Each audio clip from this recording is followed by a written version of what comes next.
Welcome to the Fall AGU Meeting 2020, and specifically to AGU's annual business meeting and strategic plan town hall. We're closing out the first week of the fall meeting already. If you've been able to join us for sessions, thank you. While many of us have virtually attended events over the last year, I know 100% virtual fall meeting is a new and different experience for all. I certainly miss running up and down the street, meeting new friends, old friends, and so many people person to person. 2020 certainly has been, well, a year. The United States finished its election recently, and we know that the elections have been taking place around the world this year. As we've watched the elections, we sometimes wonder, what role do science and scientists play? It may seem that science is being ignored, but the reality is that what we do is more important than ever. 2020 has reinforced the fact that Earth and space science community is important to our planet and our species. Today's challenges require us to balance discovery and solution science to inspire others to connect our science from being usable to being used. We need to work together to accomplish this. Science is a team activity. What one person discovers on someone else's previous work, and so on. But no matter where you are, whether you're in the field, in a classroom, in a lab, in a newsroom, in a meeting room, or an elected official's office, we all make contributions and play an important role to advancing Earth and space science around the world. We need an all hands on deck moment. If you haven't recently, I'd encourage you to remember and reflect on your own why. Why do you do science? What's that makes you smile and think about the beauty of science? Research shows that when we reflect on why we love our science, why we're passionate about it, we put on a cloak of invincibility because we're not impacted by negativity around us. By remembering our why, remembering what drives us, motivates, we're centering ourselves and rising above the noise. I know that 2020 has been a challenging year for all of us, personally and professionally. And I know I've had to sit back and reflect on why often. We know everyone is juggling a lot. That's why we're thankful you're here today. That's why we have chosen to create a highly customizable fall meeting so you can choose what works best for your schedule. Many of the sessions are recorded so you can watch them on demand. If you have time, you can also network in real time. Visit exhibitors for virtual swag and important information, and attend poster sessions. We even have some virtual happy hours scheduled where you can enjoy a beverage of your choice and meet up with new and old friends and colleagues. We're excited about the fall meeting 2020 for AGU and the fact that it's going to serve as a basis for future online events as we move forward. We're going to take all the lessons we've learned and keep iterating and making constant enhancements to make online events even better, more inclusive, and more global. First, let's talk about what we're doing today. Today's session serves as our annual membership meeting, and we'll be giving a financial snapshot and then digging into our new strategic plan. I'm joined by President-elect Susan Lozier on my left, and our new Executive Director and CEO, Randy Feisel, below. But before we talk about our strategic plan, I want to turn to Randy to lead the discussion on AGU's annual financial report. Thanks, Robin. I'm really happy to be with you all today. I've had the opportunity to meet with some of you, but I'm looking forward to the day when I can meet more of you in person. Until then, I want to share a few highlights about AGU's finances.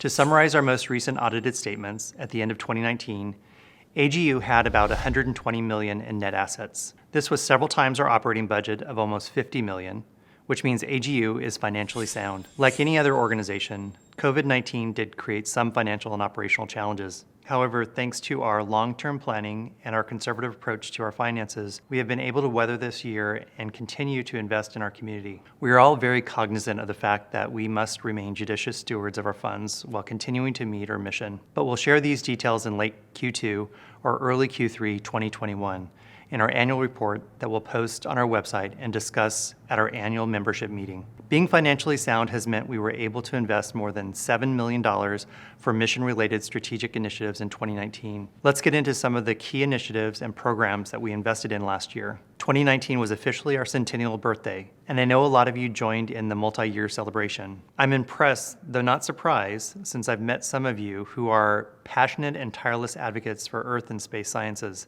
that this community engaged more than 60 million people around the world. Through our Centennial Grants program, we provided 155 grants in 31 countries around the world, with 55% of the projects occurring outside of the United States and territories. We also created and supported our Ethics and Equity Center to provide resources to educate, promote, and ensure responsible scientific conduct, foster a positive workplace, and create a diverse and inclusive workforce. This is now a model program across the sciences and having a worldwide impact. We also supported our Thriving Earth Exchange program. Since the program began, it has engaged more than 331 scientists and 293 community leaders. Through the 125 community science projects, we were able to help more than 24 million individuals. In 2019, the Thriving Earth Exchange program pivoted to start a fellowship program to scale its success around the globe.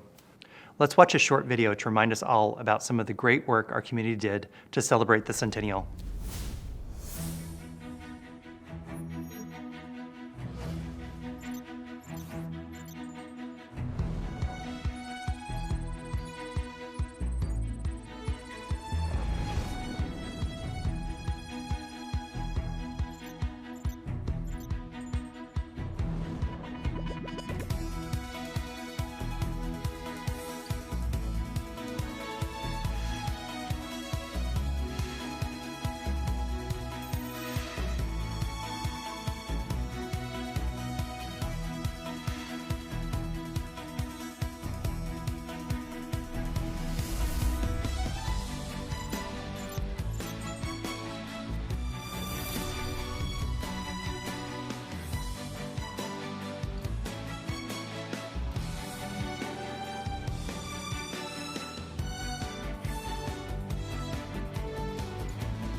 The Earth and Space Sciences community is remarkable and inspirational. Most organizations, when they celebrate their 100th birthday, will throw a huge one-day party. It's a unique organization that looks to celebrate by saying thank you, by engaging thousands and focusing on making the world better. I am so pleased to be a part of this community. A critical part of the centennial was to carefully consider the future of Earth and Space Sciences and AGU. I want to turn it back over to Robin to walk through the process of creating AGU's new strategic plan. Thank you, Randy.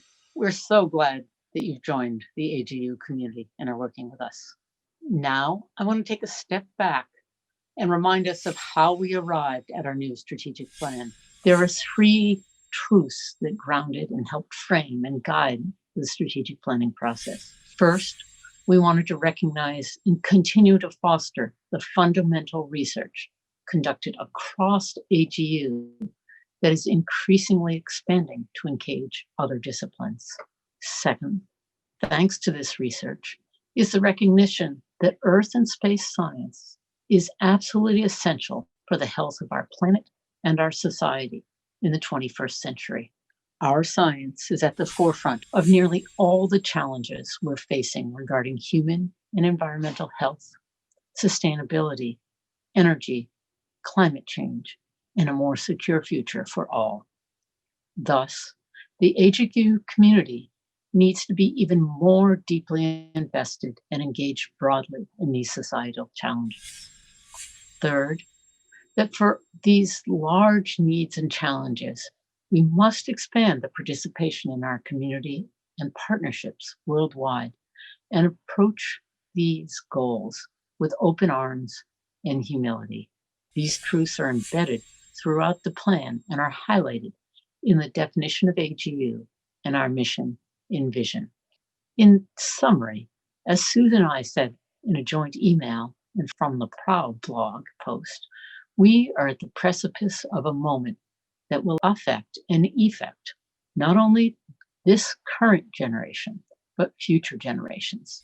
If we do this right, we will catapult Earth and space scientists to the next level where people truly consider their actions or how it will impact our delicate ecosystem on our home planet. But we need you to engage with us and work to make this strategic plan a reality. Susan, do you want to share a few thoughts about the strategic plan before you walk through the definition, mission, and values? Thanks, Robin. I do have a couple of thoughts that I'd like to share. The first is to echo what you've said, that we need to encourage engagement across disciplines and people from around the world. Without a doubt, we need to work together as a community and partner with other groups and organizations if we have any chance of meeting the challenges of the 21st century. Moving forward, AGU plans a relentless focus on gathering as many different voices as possible around the table. That gathering builds on AGU's long-standing commitment to be a more diverse and inclusive community. While we're proud of the work we've done to date, we recognize that there's more to be done. Almost always there's more to be done. I also want to reinforce your earlier point about the need to continue a strong embrace of discovery science, all the while more intently focusing on science. We need both. So now let's talk about the strategic plan. The opening of our strategic plan focuses on our values. They express who we are as a community and what we expect from each other. I think the first three, excellence, integrity, and respect, are clear from our past activities, so I won't dwell on these. On diversity, you'll hear that theme consistently from Robin, Randy, and from me during our time together today.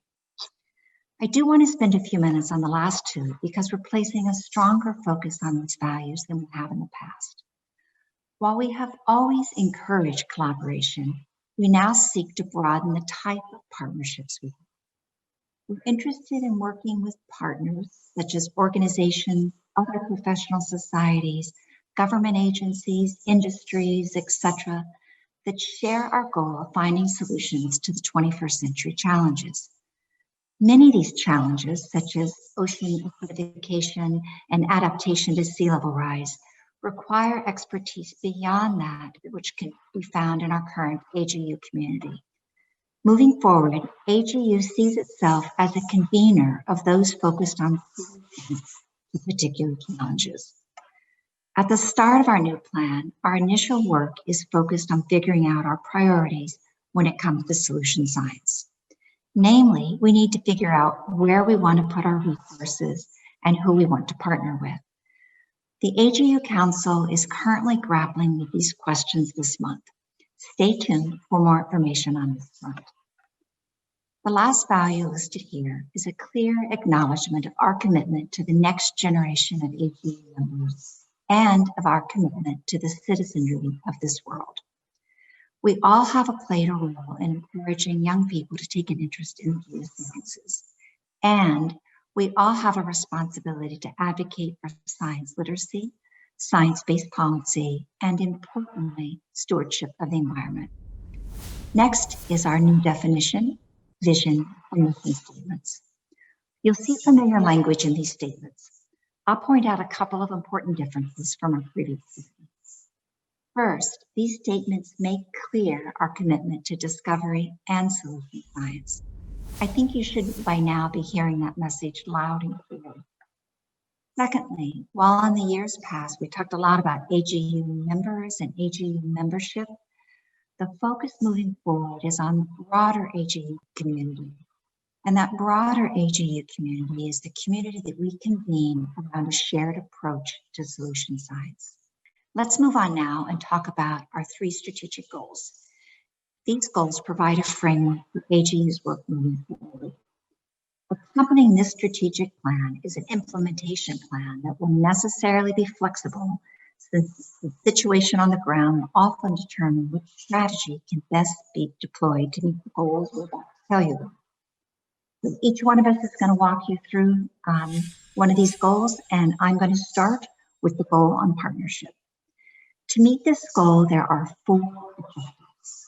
The first objective is that we want to cultivate a culture of trust in evidence-based science by increasing the credibility, salience, and relevance of our science. Second, we want to develop sustainable partnerships and collaborations that embed earth and space science in public, private, and nonprofit sector decision-making at all levels, local, regional, national, and global. Third, we want to invest in science education, outreach, and engagement for the benefit of both science and for the benefit of society.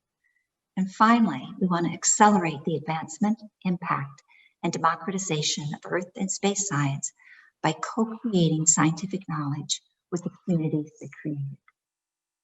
Robin, do you want to take the next strategic goal? Yes, thanks, Susan.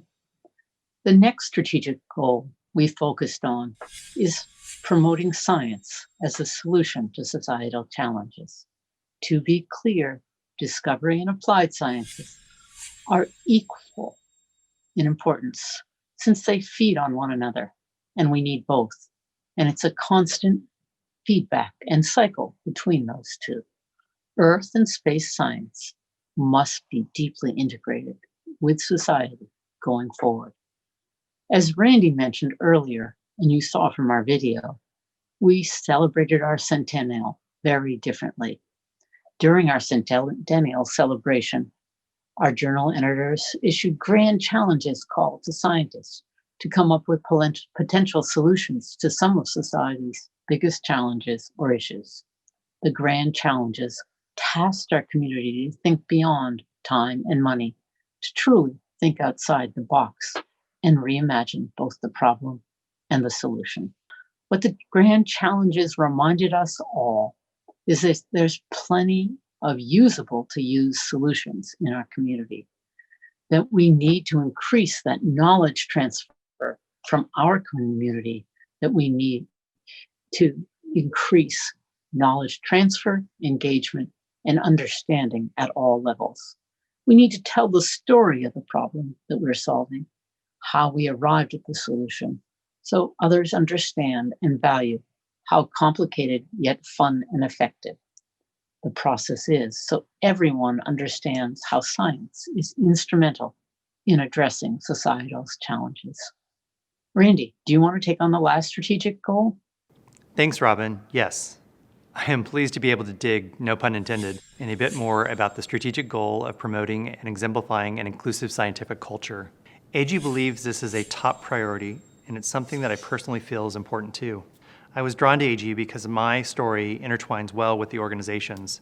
There is a relentless focus by AGU to ensure we are providing a welcoming and supportive community that is mission-driven for the betterment of society and the world, and this is the same focus that has driven me throughout my career. I've been at AGU since August, so I'm officially in my 4th month as the 4th CEO in the history of the organization. Prior to AGU, I led the American Society of Interior Designers. When I served at ASID to now at AGU, I believe in reinforcing and supporting great organizations, from the members to the staff to the building to everything that surrounds us. Because when we clearly articulate a mission-driven purpose on how and what we do positively affects others, people will create better work and meet or often exceed outcomes. Whether it was at a corporate entities like Booz Allen Hamilton or nonprofits such as Achieve that work with states to improve academic standards while strengthening accountability, or Fannie Mae Foundation, where we focused on affordable housing and financial literacy, my passion for people-centered organizations has been consistent. Another key reoccurring theme for me in my career is that there is a relentless focus on improving diversity and equity for all, from people to animals to planets, and as I have learned,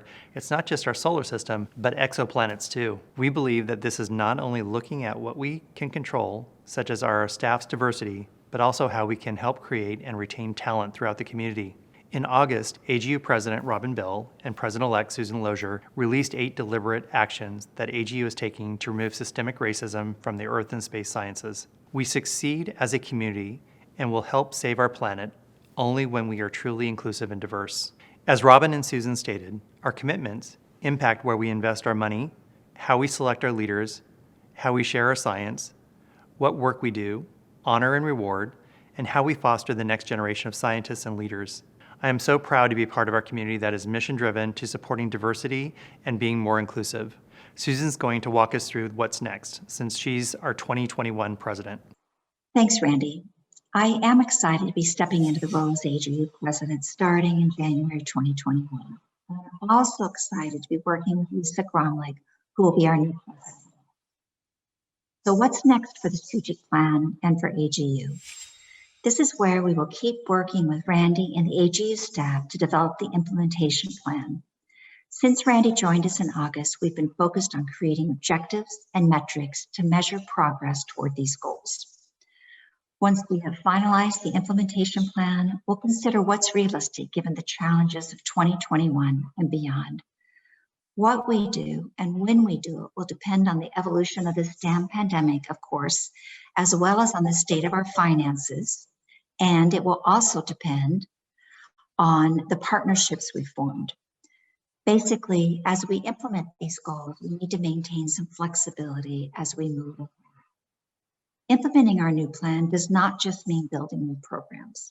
We're going to take a hard look at programs that currently exist and assess how well they align with our new goals. For those that align well, we can make sure they are appropriately resourced moving forward. Also, as I mentioned before, some of these goals can be accomplished in partnership. There are a lot of successful projects and programs run by other organizations that are making tremendous progress on some aspect of the goals in our strategic plan. In these cases, AGU would want to amplify and/or expand those programs, or really just simply assist in whatever manner possible. There's more than one way for us to meet these goals, and some of those ways are ones we have not yet even imagined. So please send us your ideas on how we can best meet these goals. I'm ready now to turn this back to you, Randy, to walk us through some of the implementation plan concepts we're working on. Thanks, Susan. Yes, we're still working out the details on the implementation plan, but here's what is definitive. We are focused on 3 key goals: catalyze thought leadership to reimagine solutions-based science, develop, lead, and reward influences in solution-based science, and expand participation through diversity and inclusivity. The way we're going to do this is through these strategies: providing education, research, and policy recommendations, expanding media communications and public engagement, and expand revenue and operate sustainably. For example, we will catalyze thought leadership by establishing a deeper role in education from pre-K to terminal degrees. We will also develop, lead, and learn from and reward key individuals in solutions-based science. This could be through partnering with individuals and organizations that are dedicated to advancing solutions-based science. These are only a few high-level ideas we've developed with the board and shared with the council on the implementation plan. We're going to continue to refine and iterate on this process, which is why we wanted to share this with you. We'd like your feedback and ideas on what we could do better or different to accomplish our strategic plan. Once we assemble everyone's recommendations, we'll submit the implementation plan to the board for a vote in April. We know we provided a lot of detail about the strategic plan. We're excited about the future of AGU, and Robin and Susan have said all along, AGU needs all of you to help us. Our community needs to engage and advocate for Earth and space sciences, so we are increasing the transfer, engagement, and understanding at all levels. With that, we're happy to take any questions.